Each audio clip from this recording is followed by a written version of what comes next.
So if we combine all of this, and I think that this event is a major way forward for to that direction, where we can actually involve the youth to actually be involved in Africanism, African issues, because we are the one creating the problems within ourselves. It is not this politician, because they only go there to render good speeches, and at the end of the day, they don't really do nothing.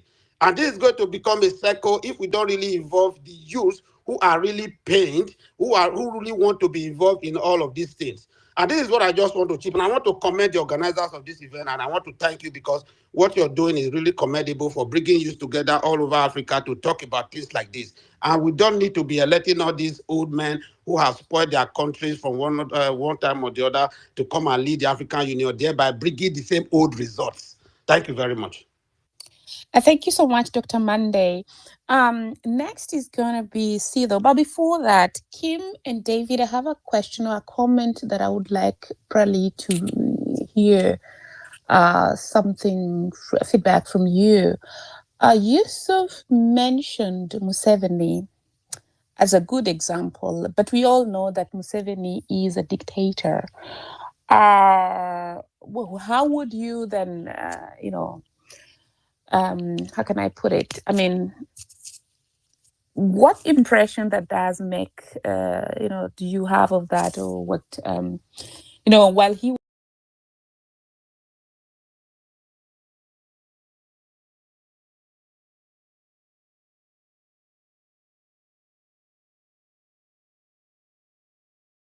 really add a comment onto that? Otherwise, I will give this to Sido. Okay, thank you so much, and good evening and good morning, good afternoon to the rest. I think this will be my thoughts on the AUC chairman. I'm seeing that we are giving, so to speak, maybe overrating the position of an AU chairperson, because from my little understanding, I know this is just the CEO of the commission, is the accounting officer, is a legal representative, is operating on the behalf of the board of directors, so to speak. And in this case, these are the heads of the states. Is more doing the operations that a CEO of any institution does. When I was looking at the debate, I was like, they were trying to come out as if they are going to be having that power to run the continent like presidents do. And to me, I was saying, no, I mean, policies are there. You will be running Africa, the continent, by the wishes of the presidents that runs other states. And that is why then I pose and ask, then who then suits this position? Who will have the heart to rally? Who will give these presidents the picture, the bigger picture on how to move forward an institutions? And this one we have seen for those of us who have worked in different institutions. See when the CEO comes with a different perspective, with a persuasive, with a heart on how to make the institution goes to the next level. And we've already seen their performance. So I was looking at it. Who will take this mantle to be the CEO of the commission so that Africa can move a step? I'm seeing more of a negative energy or attitude towards the commission. I mean, we've begun it. We have our setbacks as an African. I mean, we were colonized. But having a commission is a step in the right direction to me. The only thing is that who are the people that we bring into the office that will make us realize this bigger picture that we have? And that is why at some point I was posing and saying, when I look it on the social media, people saying how Yusuf will get the support from countries that speak French and Arabic and so on, and Muslim and so on. Then I say, then does it mean that in the commission, other heads of state have their other interests that they need to be served, so that when they go to vote, they vote together, so that for this chair to be serving the interest of us who are speaking French? Or this is one idea, one objective for the entire Africa? That way there, I know different nations might have their own different interests and so on and so forth. So who is this person who will put the head of states together and tell them, look, guys, this is what I have. This is my submission. This is my thoughts for us to make Africa. These are the difficult decisions that we have to, for them to persuade them and win their, make them even to drop their personal interest or their national interest that they might have, that, oh, us from ECOWAS, us from SADC, us from Commercia. I mean, that grouping, that all these people, you bring them together. And the only person that stood out for me was Raila Molodinga, to move Africa the way that, I mean, that's something I've seen in him all along. He has been speaking of him, even anytime when he's doing his presidential candidates, as smart as he always speak on the interest of Kenya, but he always put Africa at another level. And when you will say that, when you see young people are down at the Mediterranean Sea trying to go to the other side for greener pastures, I think that is what is more important, because this, I'm looking, this chair will not come up and have, this is my objectives and I'm going to make this proposal and make this policy and have this team. I think he will be operating as the wishes of the heads of the states that will be coming together. So that is my thought. It well. I mean, I can't maybe say it. So, sorry, let me just land. I cannot say Yes, that. please. I mean, it is not a step in the right direction. It is, such interviews are there. They are opening our minds. I think this one has been more vigorous towards the previous ones that we had before. Thank you so much. Thank you so much, Asido. I'd like to just state that we are now going to be reducing the speaking time to 3 minutes each. We're very sorry, because then we have like 21 minutes to, when we're going to be opening the mic to everyone, and then we close to have the main, I'm saying main because we like invited them to speak, to also just chime in and close. I asked the question about Uganda because any candidate, any of the three candidates who accept an endorsement from Uganda, takes Uganda back 10 years back, because that's a dictatorship. There's a dictatorship coming up in Kenya, and Kenya is now an abduction hub. So this is what's going on, and that's why Biskir was abducted in Kenya and taken to Uganda, at the Marshall Court. And Raila is not saying anything, will not say anything, because he's getting an endorsement from Uganda. You get an endorsement from Uganda, you are actually endorsing Museveni's son. So let's really just look at what is going on. So all those candidates are there. Whoever is taking it from not only Uganda, but for the Uganda thing, I just want to highlight, because this is what is happening. And one might think, okay, well, it's only happening in the African states or this and that. But no, if you have an opposition leader being abducted in a country and being taken to another one, and just days ago, there was actually a sporting activity where the president of Kenya and dignitaries from Uganda and other countries, they were acting like all is well. So guys, no. and so I'm just sorry to say this, that we're really, as much as Sido wants to be positive, there's nothing positive about receiving endorsements from dictators.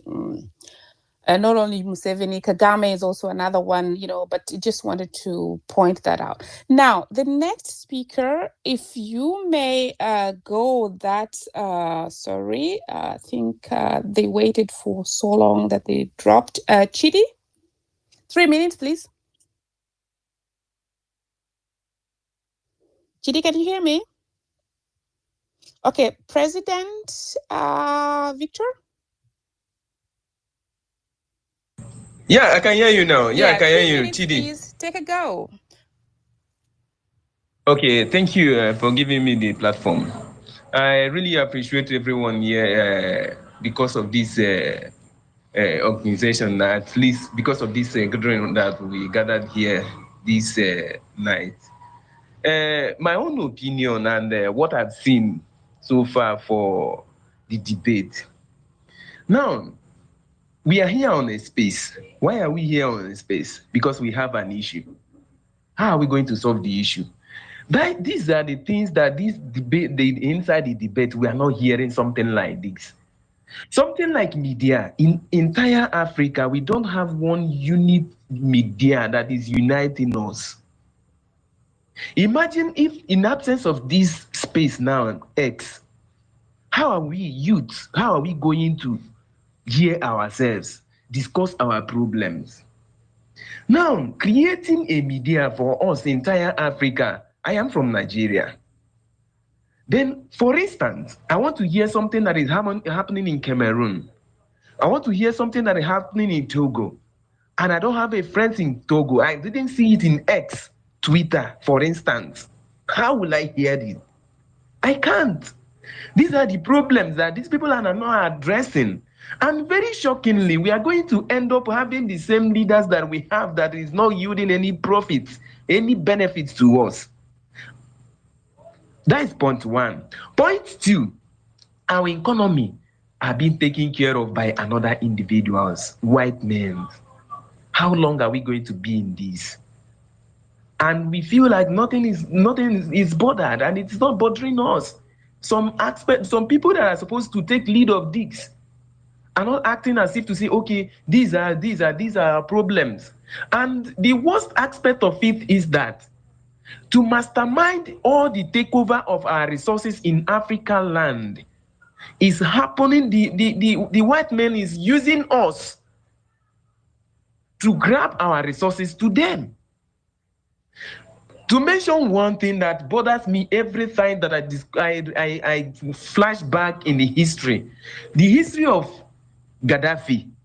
What kills Gaddafi? What happened that Gaddafi died? And after the death of Gaddafi, they killed Gaddafi. What happened to the Gaddafi country today? Can you imagine the level of economy, the level of economy that Gaddafi placed in a country that is ruling as a president? And do you imagine what you've seen, the difference, what happened after the demise of Gaddafi?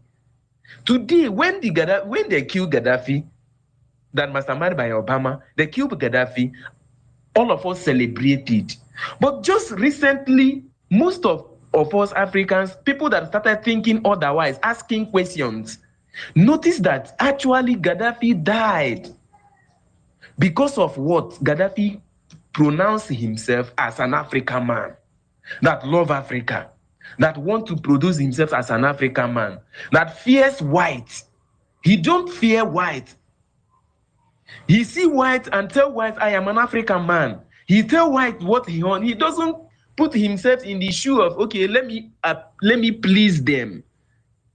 But what we have today, even at the debate, I was listening, everybody, sorry to say this, at the debate, everybody there debating, all of them are copying, behaving, okay, let me do, what is the mind of an African man in you? Can you bring it out? I didn't see, sorry to say it, I didn't see this. Yes. In Yes. all of them. Yeah. I did not see.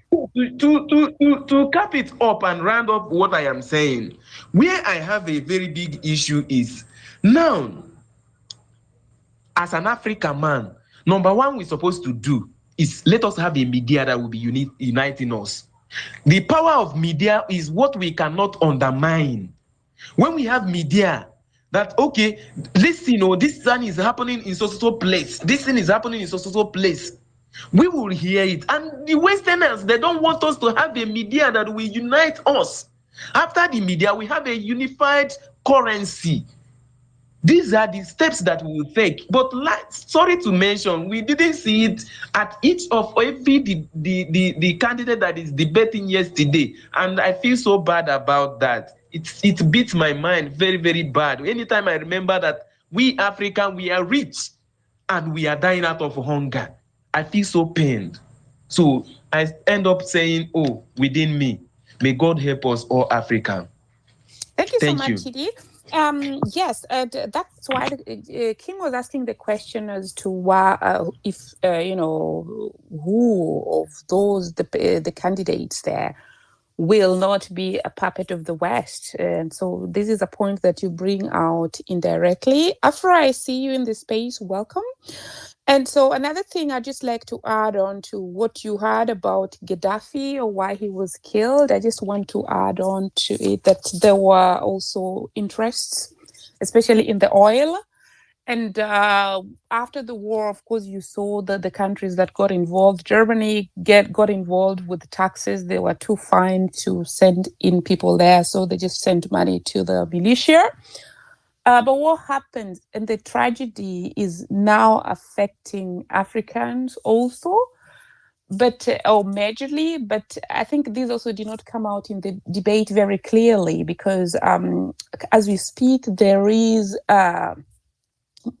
slavery is happening in Libya. And the young population, Africa is rich in labor. The young population is crossing over, being enslaved for years in Libya before they come to Europe. But the people who want to lead AU did not even,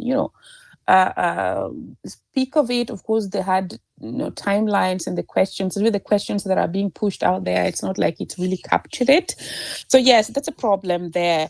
Now, Kim, do you want to chime in before we continue, or shall we just, because I'm thinking about your next interview? No, much. I'm fine. I'd love. There's so many other speakers. Okay. Let me rather conclude later. Yeah. Thank Okay. you. Fine. Let's do that now.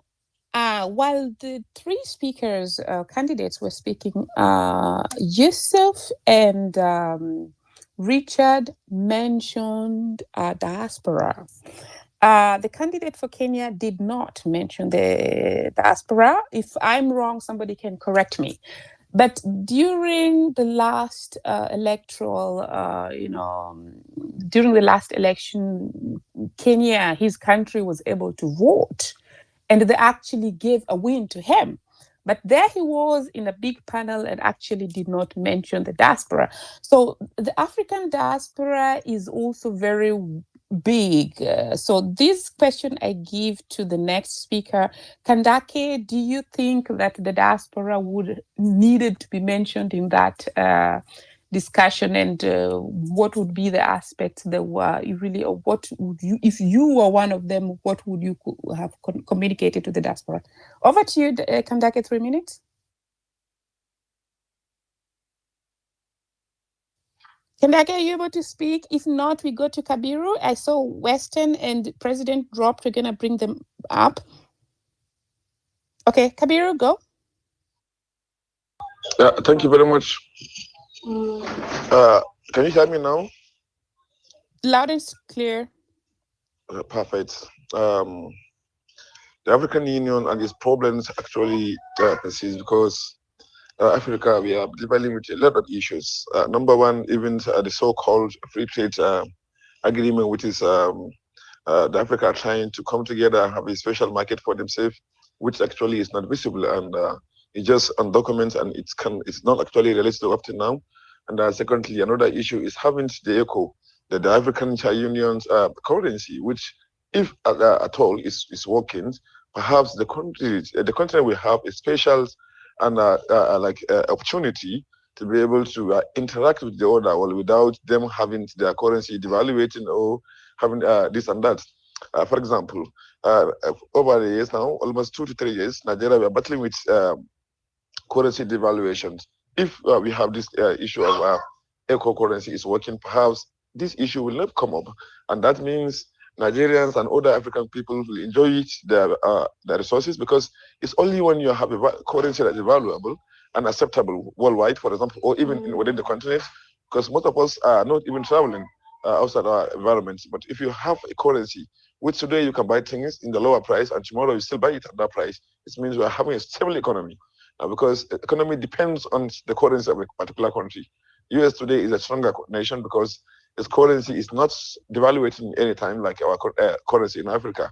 Perhaps European unions, they have been able to make a free visa to their nations who are actually in the organization, like, the changes visa. Now Africa, though we have this issue of free entry visa, this and that, but still we're having kind of racism within ourselves and others.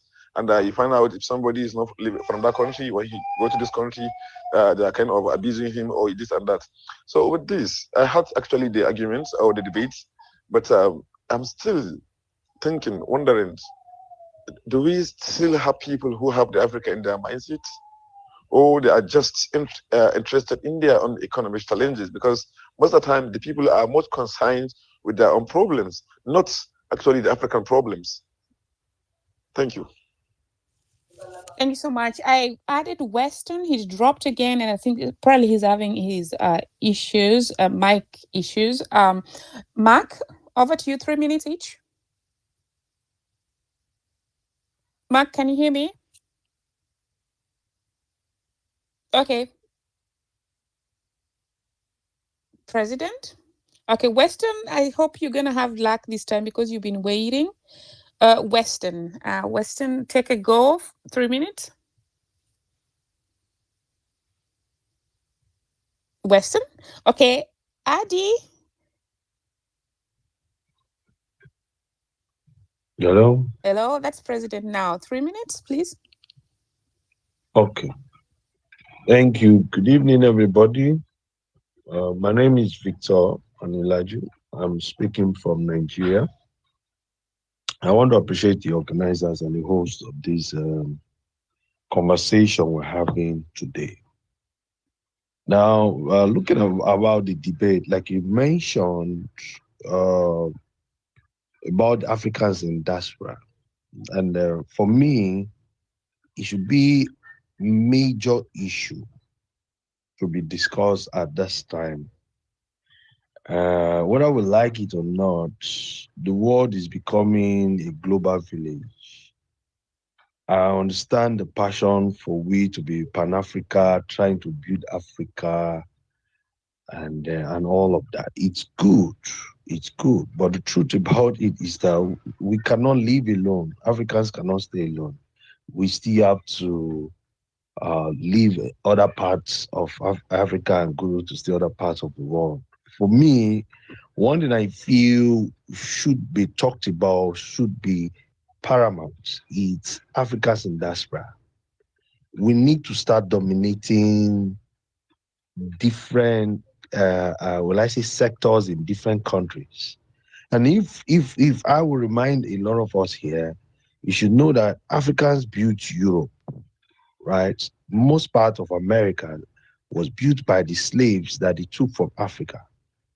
So for me, I'm not preaching for them to come back to Africa. I'm preaching for them to enjoy the fruit of their labor. They should be treated as humans.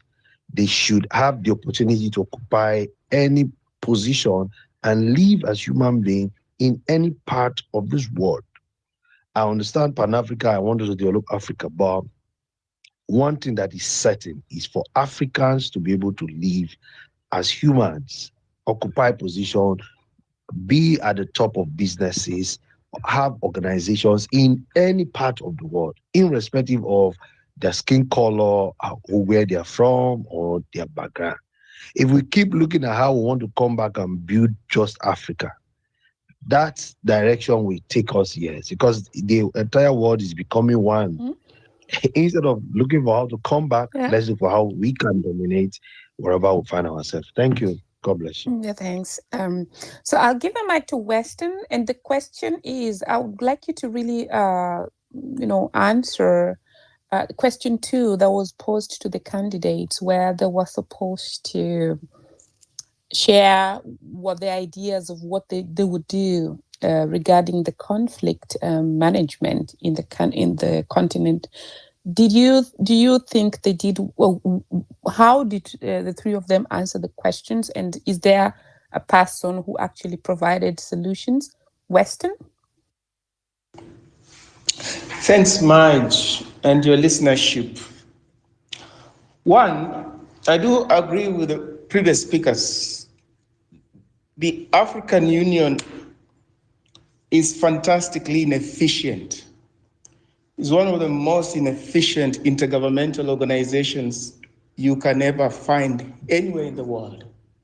And for the reason that some of your speakers have mentioned, which are historical, which are institutional, and idiosyncratic about the character of the African political elite, who are not invested in transforming Africa, and therefore vis-a-vis conflict management on the continent, to put it bluntly, none of those candidates, if they were to get the position, would do anything differently from the inertia we're witnessing on the continent currently. Because the EU Commission is just an appendage of the Assembly of Heads of State and Government. And those politicians, the decision makers, the ones who have the last say, some of them simply sell Africa short, former colonial masters to multinational corporations and stuff like that. And they're not going to stop it. Raila Odinga will not stop them. Yusuf Ali will not stop them. The Malagasy candidate will not stop them. So that rhetoric is just what it is. It's rhetoric, what politicians say, the correct things, the right things when they're campaigning. But when they get into power, the nuts and bolts of power, something totally different. Maj, you asked a question about Museveni. Museveni was at Raila Odinga's official launch of his bid in Nairobi. Yusuf has visited Kampala in search of Museveni's endorsement as well. There would be no contradiction in terms if Museveni was to vote for Yusuf or Raila Odinga, because the regimes in Djibouti and Nairobi are not any qualitatively different from the regime in Kampala. For those who don't know, Ismail Abdi Gule, the president of Djibouti, has been president since 1999, and he succeeded his uncle, who had been president since independence 1977. So this is a repressive dynasty in power. In Nairobi, Kenyans have a lot of things to say about William Ruto administration. Those kind of things Ugandans will also share with them. So Museveni would be in good company with Raila Odinga or Mohamed Yusuf. Maj, diaspora, I don't understand why we would leave Africa in search of better prospects abroad, whether it's in Europe or any part of the world, and at the same time expect people who are contributing to the push factors, looting on a grand scale, political persecution, running down economies, which compels Africans to exit their dysfunctional states, to expect the same people to have any transformative agenda for the Africans in the diaspora. They would not have any, because ideally, these people should be at home in Africa, working in Africa, deploying their skills at home in Africa, not abroad.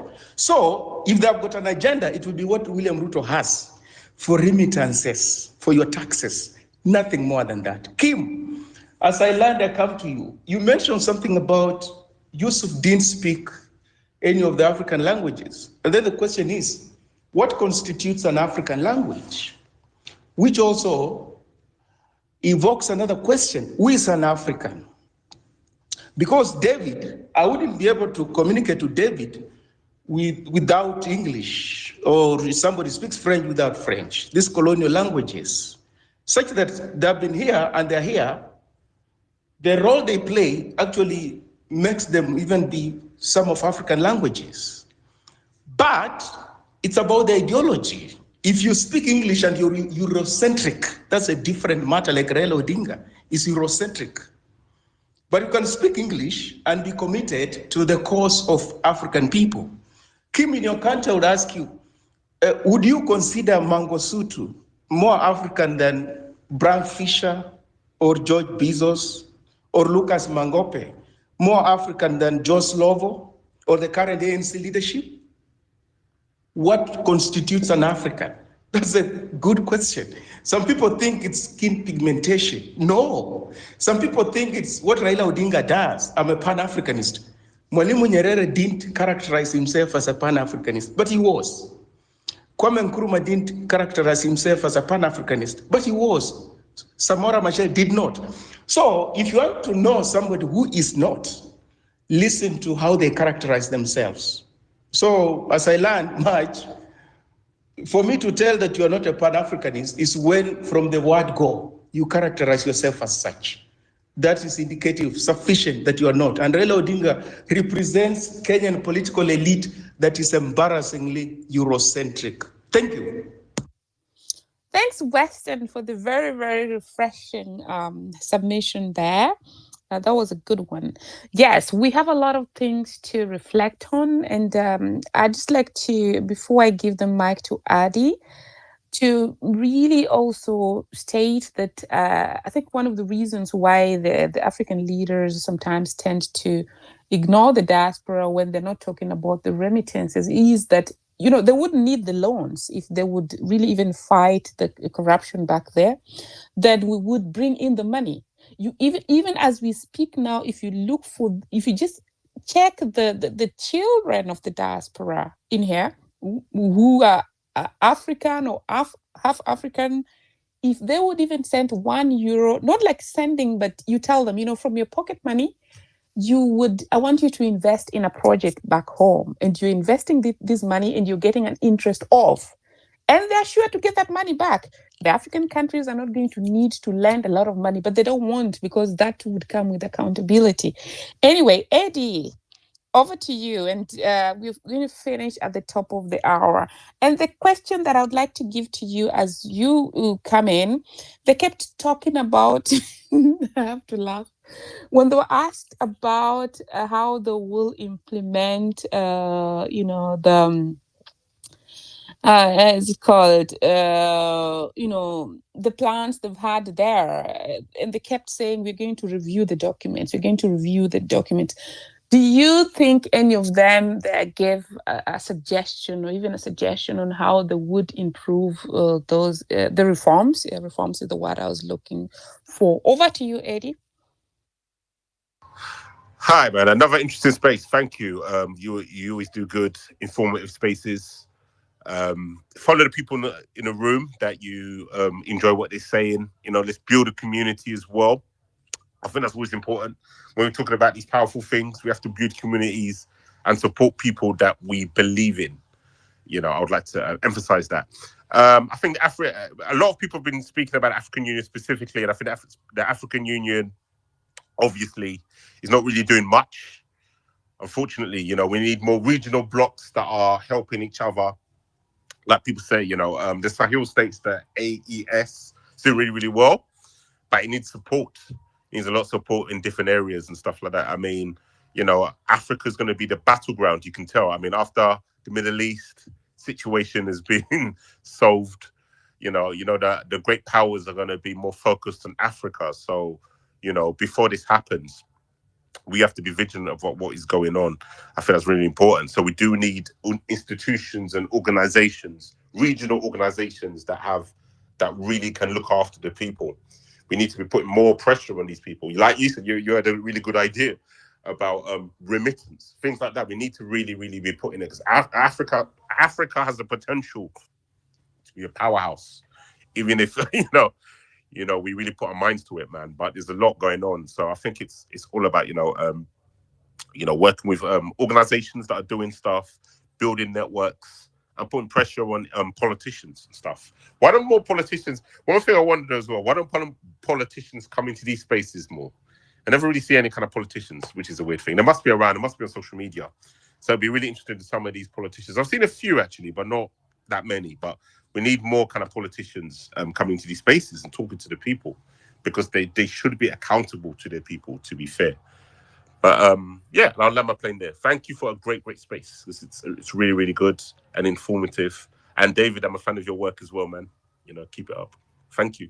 Thank you so much, AD. And AD also has some Pan-Africanism community group. Feel free to share the link on the comment section for those who want to join to do so.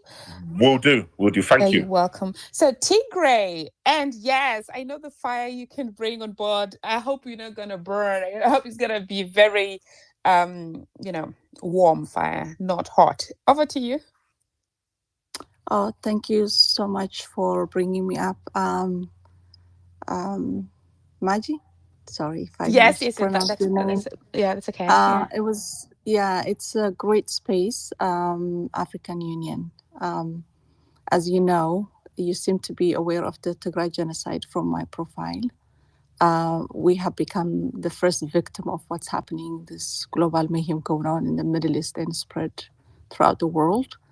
in November 2020. And the unfortunate truth is that the African Union blessed the genocidal war and ignored it, and still no justice is being given to the Tigray people. We survived it on our own, alone. As you know, Ukraine had the global support, Israel have the global, at least the US support, and many other conflicts that are going through so much, except many of the African conflicts, they have supports. But the Tigray genocidal war is so unique and so unheard of anywhere in the planet throughout the human history.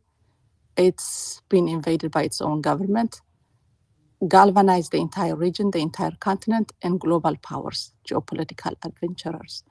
And we have been subjugated.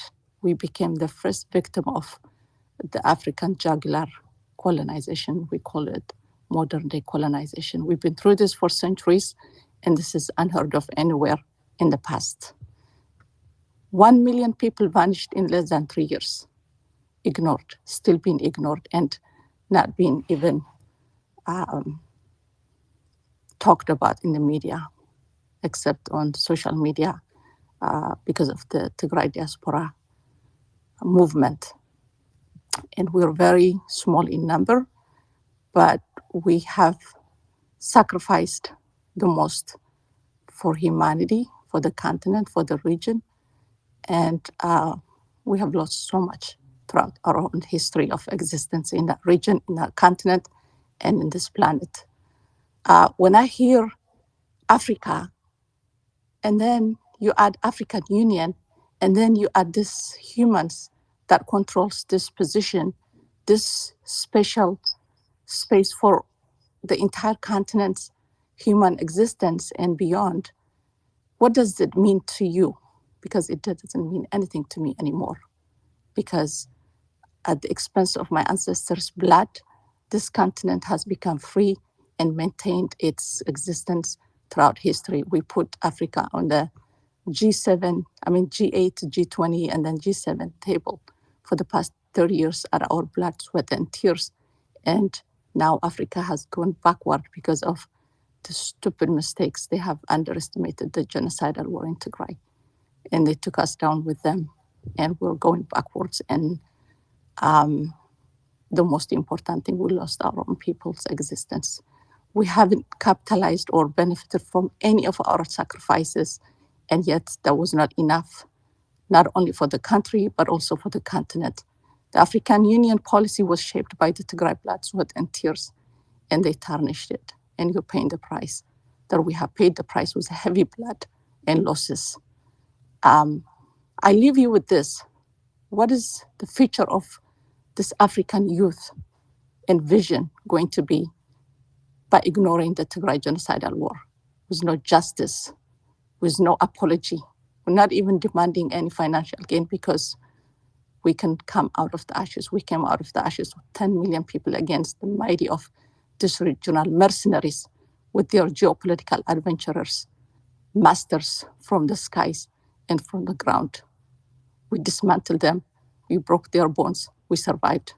But we're paying heavy price with this post-genocidal war, political quagmire, and lack of leadership in the region. And as someone said, the speaker before me, what's next? The battleground. You have become the battlegrounds because you neglected the foundation of your existence in our continent, the Tigray people. And I rest my case. Thank you.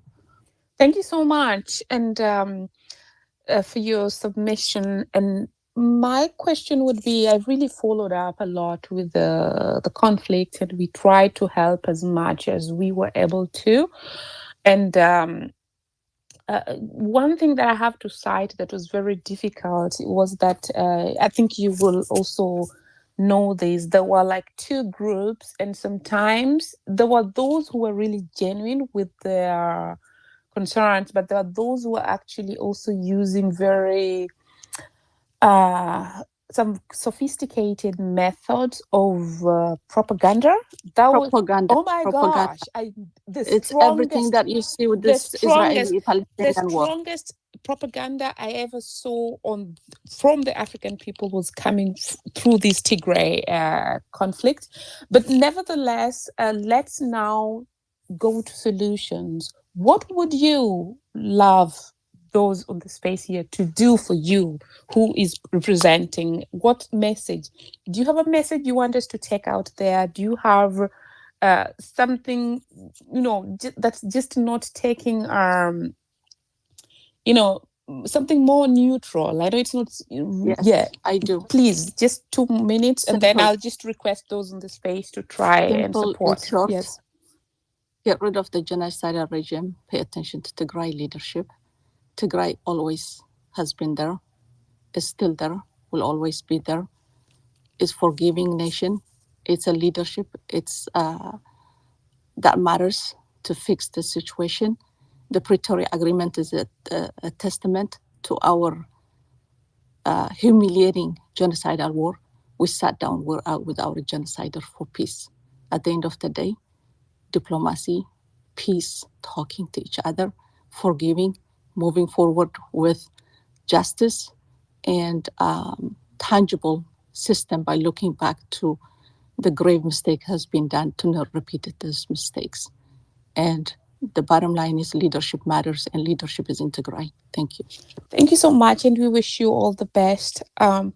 So we good. Unfortunately, we're not going to add any more speakers. I'll give the mic to Kabiru, then Still Life, then Tate, and then we close. Kabiru? Thank you so much for letting me speak. Appreciate it. You're welcome. I welcome. hope I did not mean to be more grievance, but it was just very difficult and very... No, that's okay. That's okay. Yeah. Painful. Okay. Kabiru, you're not able to speak. I go to Still Life, and then I'll go to Tate. Hi, everybody. So thank you for giving me this audience. I'm going to be a bit harsh, but I think we're at a stage in Africa where we need to be harsh with ourselves. I hate this expression of even diaspora.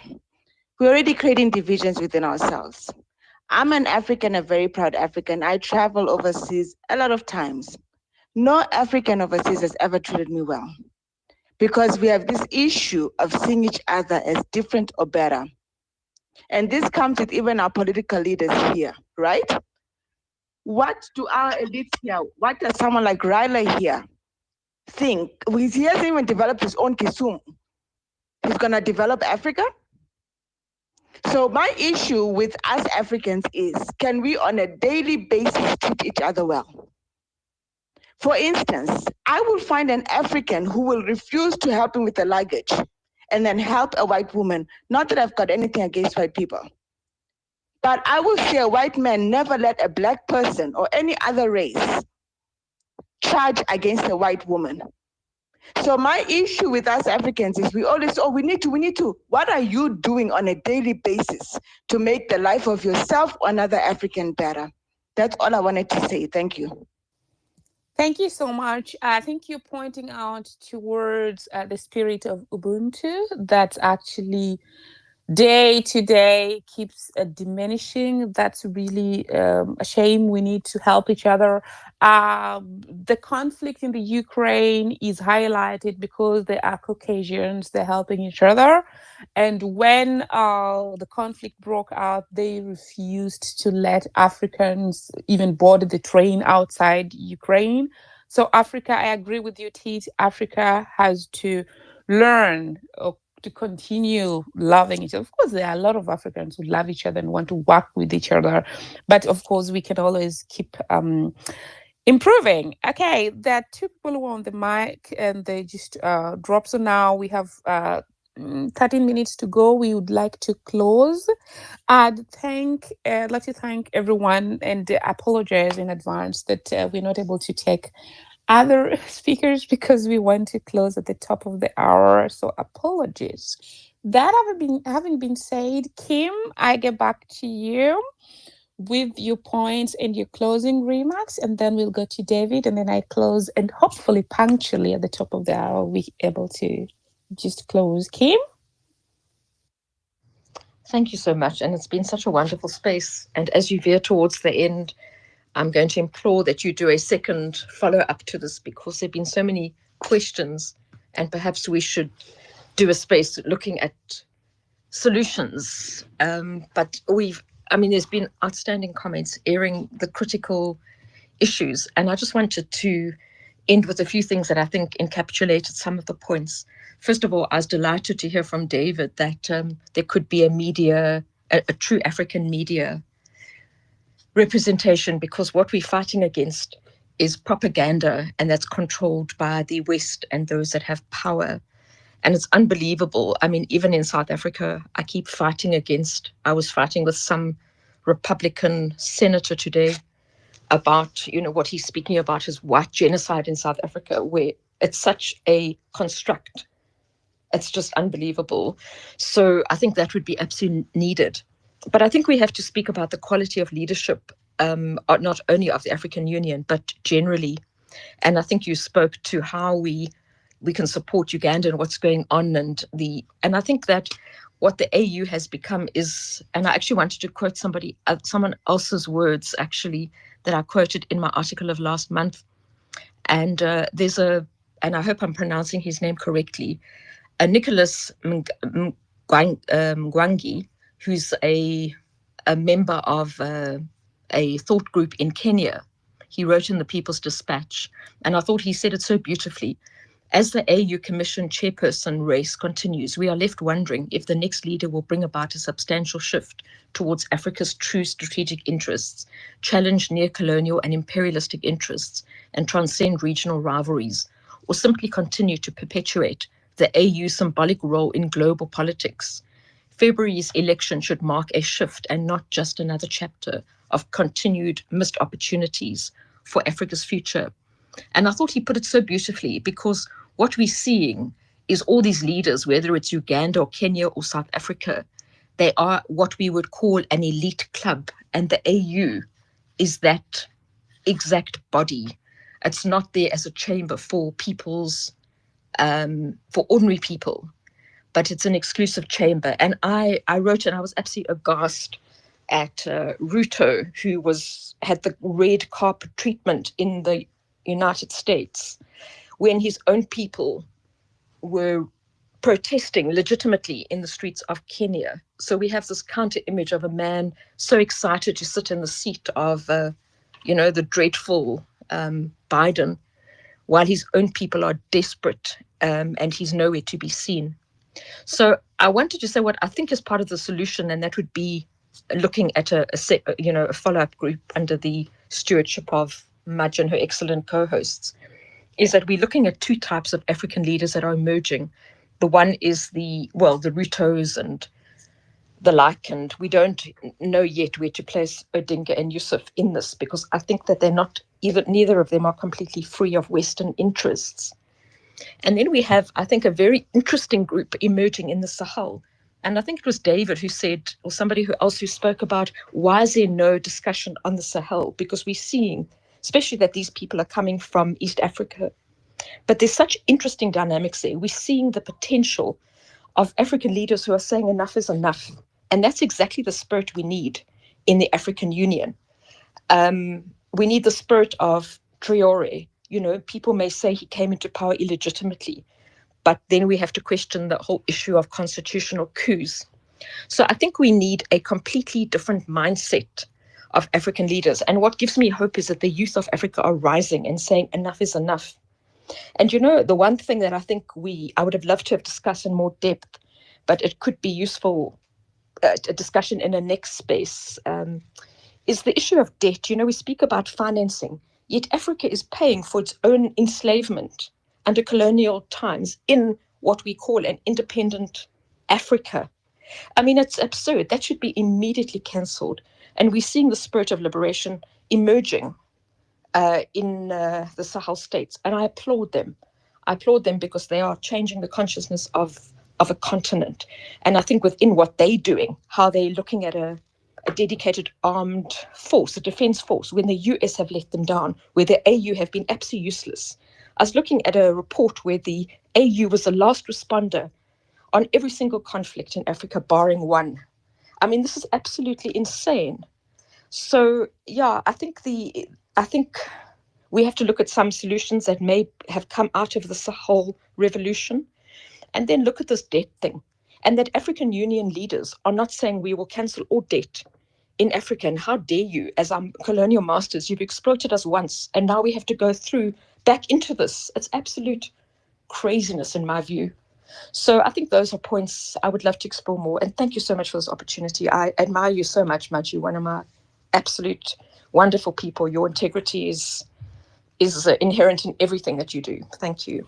Thanks so much, Kim, for really taking the time to come to talk to us, in between your interviews. And yes, please do share the links to the articles that you wrote regarding the topic. And of course, we're looking forward to the next conversations on this topic. It's a never-ending discussion, and yeah, it's always a privilege also, having you speak to us and share with us. And this is really, let's try to find solutions, and I'm really still hopeful that we're going to find solutions for ours, and just have better times coming. We must, at least in our lifetime, find something that's working for us. David, over to you as you chime in and close, give your closing remarks.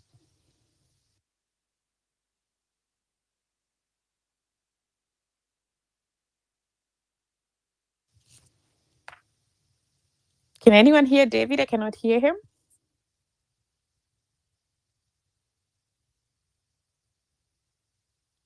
Uh-huh. If you can hear David, please thumbs up. No, we can't hear him, but may I say something? I came into your space late, but just hold on. You, you can hear him or you cannot hear him. No, we cannot. He might have to leave and come back, or double mute, as they say here. Just because I see that he's opened his mic. So let me just text him. As I do that, take on the mic and yeah. Yeah, recycle him, maybe drop him off and bring him up. But Kim mentioned about the African Union inability to respond to conflicts. And that's exactly what happened in Tigray. We didn't even ask for military support. We asked for looking at the wrong situation. We warned the world in 2018, 2019, when they gave this, I call war prize, Nobel War Prize, Nobel Peace Prize to the genocidal regimes in that region.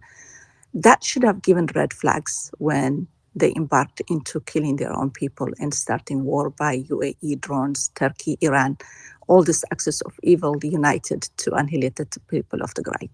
None of these powerful people questioned the intent of the reason why these geopolitical adventurers had to be involved in this less than 10 million mighty people genocidal war. Why?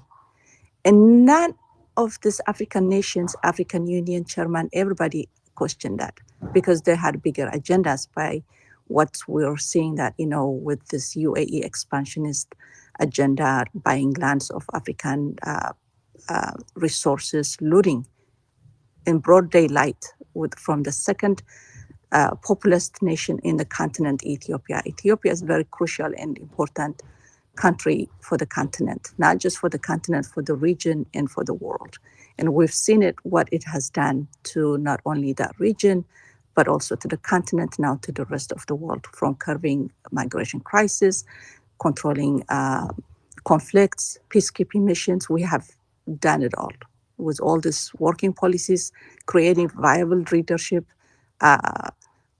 functioning government in Somalia, giving birth to South Sudan and Eritrea and US nations to maintain peaceful coexistence. We've done it all. And none of this mattered to the stupid leaders that has tarnished it now, took us backward with themselves. And I think those are the mistakes that we should not repeat. When I say the solution lies in Tigray, because there is tested experience in leadership, peacekeeping mission, and stability and coexistence, whether you are an ant or an elephant, that you can believe on whatever you want to believe, as long as you can bring something productive to the table and coexist. And I see that hope with this youth discussion that you're doing here in the spaces and different platforms that have been listening to the diaspora African progressive thinkers. And also, we shouldn't be pondering on this Pan-Africanism social media propagandist. We have to see it in tangible, practical matters. Tigray has always been Pan-Africanist by blood. Everything from Haile Selassie to Mengistu during the USSR invasion to now this Arab invasion, all these leaders has been the puppet and used to destabilize not only the region but also to loot Africa. All of them has been tools, and they always come to us. And this should be a lesson to the rest of the continent for the future. Thank you. Thank you so much. I'm trying to reach David. I think he's having technical issues. It's very unfortunate because I wanted to really also have his closing remarks. He's been waiting too. We wanted to cue all of you in, and then we have the really just, close. But then I will close now. And if he comes back when we're still on, then he's going to be able to also put across his closing remarks. Otherwise, it's unfortunate, really. What I'd like to close with is the following. We saw a two-horse race, but there's one thing that stood out for me in the candidate from Madagascar, Richard, when they were talking about the resources of Africa. He's one of the people who actually did not mention or rather did not give so much weight to the minerals that we have. He focused actually on the human resource. Sounds very, very the people, the wealth that we have. We have the youngest. Africa has the youngest population, a population that actually, if given an opportunity, can really change. Because if you look at all the businesses, if you go to start a business in any of these African countries, you will find non-Africans are already there doing those things. So my focus on this, and this is why you find that leaders like let me not call them leaders, like the President Ruto, for example, is selling his wealth to the West and to these other countries. It's not even his wealth, but the wealth of the country. That is the human resource.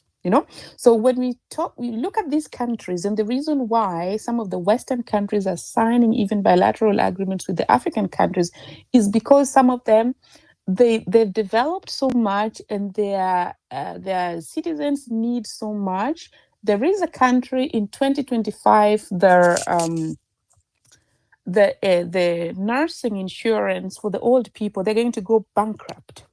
That is why they're signing a treaty to come to bring in young Africans to work, because as you work, almost 40% of your salary, you're working for them.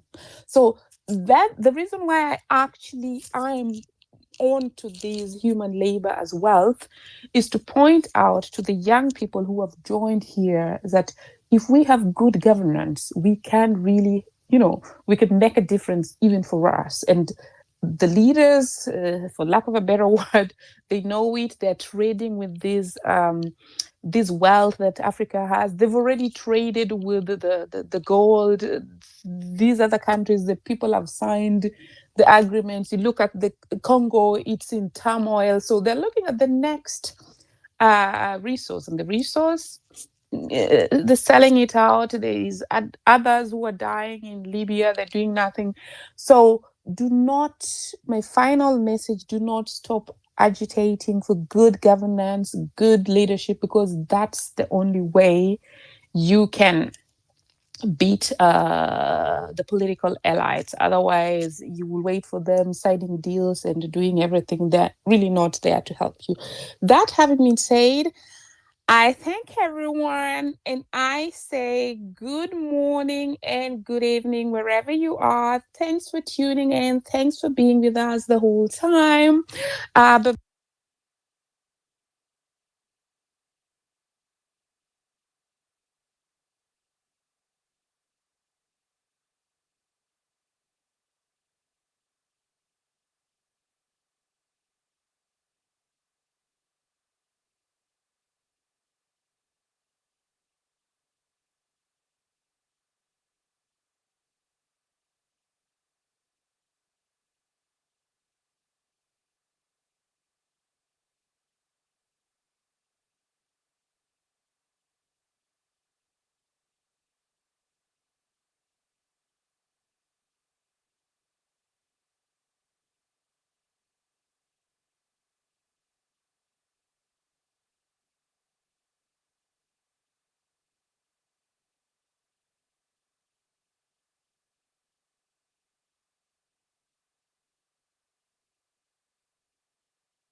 and capital goods flowing in at a very cheaper price. Because Lizen Lung was like, hey,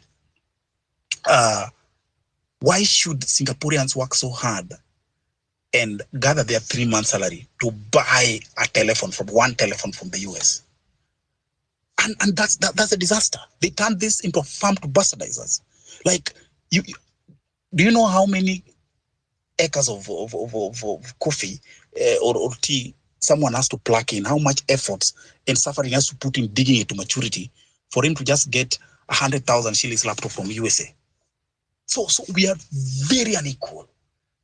And so anything that talks about this glamorous, intercontinental electrifying of trains, increasing electric grids, all these things, we can't skip without